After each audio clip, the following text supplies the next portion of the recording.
Now microcytic anemia. Microcytic anemia, I already told you everything about it. There is some points about alpha thalassemia and beta thalassemia. Alpha thalassemia is the deletion and beta thalassemia is the point mutation. Okay, these are the most important things I think I should tell you. And this is the most important MCQ that comes in your BCQs and in FCPS ask about it, that how will you differentiate between iron and beta thalassemia? It is the amount of HbA2 that will differentiate. In trait, in thalassemia trait it is 4 to 8, in intermedia it is 0 to 10, and it is in thalassemia major it is 4 to 10%. Okay इसमें extra haemolysis होती है, extra vascular haemolysis होती है और हेपेटोस्प्लीनोमेगैली होती है, school deformity होती है और ये सब चीज़ें होती हैं, आपको पता ही होगा।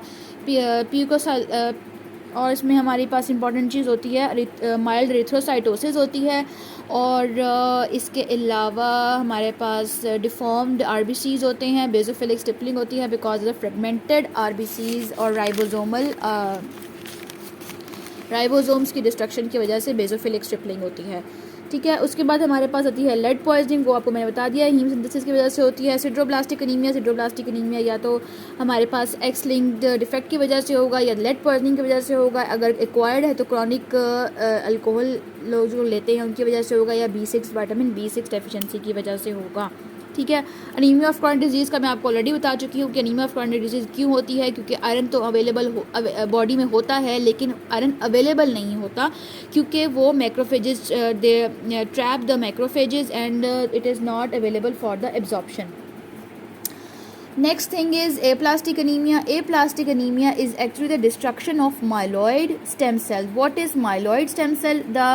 सबसे पहले हमारे पास होता है मल्टी पोटेंशियल स्टेम सेल, उसके अंदर दो डिफरेंशिएशन पॉइंट्स निकलते हैं। एक निकलता है माइलॉइड प्रोजिनेटर होता है, एक लिम्फॉइड होता है। ठीक है, जो कंप्लीट माइलॉइड प्रोजिनेटर उसमें से निकलता है मेगा कैरियोसाइट आरबीसी निकलता है, मास्ट सेल्स निकलते हैं और वो जो उसके बाद निकलते हैं बेजोफिल, न्यूट्रोफिल, इयोसिनोफिल और मोनोसाइट, ये सब निकलते हैं। इसका मतलब कि WBC, RBC और प्लेटलेट तीनों चीज़ें जो हैं वो एप्लास्टिक एनीमिया में कम हो जाएंगी, जिसकी वजह से RBC की कम से एनीमिया होगा, प्लेटलेट की कम से ब्लीडिंग होगी, WBC की कम से इन्फेक्शन होगा।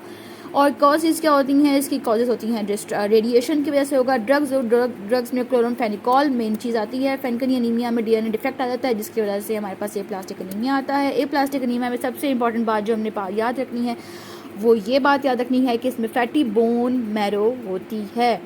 अगर दो ऑप्शन पूछें फैटी बोन मैरो या हाइपोसेलुलर, तो उसमें हम fatty bone marrow is preferable first, then it is hypocellular.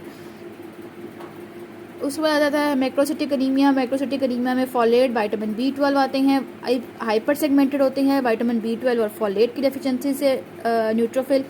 और अगर नॉन हाइपर सेगमेंटेड होते हैं इन लिवर और अल्कोहल डिजीज़ में और हाइपोथायराइडिज्म में, इनमें भी मेगैलोब्लास्टिक एनीमिया होता है लेकिन नॉन हाइपर सेगमेंटेड होता है।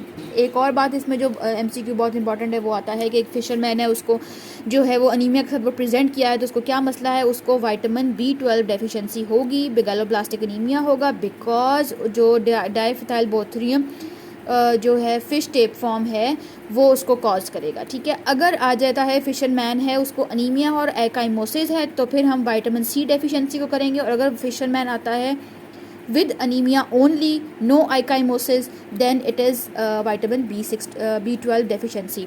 ओके, और मैं आपको सबसे इम्पॉर्टेंट बात एक बताना चाहती हूँ, वो ये है कि B19 पार्वो वायरस, इसकी मेन इंपॉर्टेंट बात ये है कि ये एप्लास्टिक एनीमिया कराता है और ये सिकल सेल एनीमिया और बीटा थैलेसीमिया को वर्सन करता है, इन दोनों को वर्सन कर देता है और एप्लास्टिक एनीमिया की ये कॉज में से एक मेन कॉज है।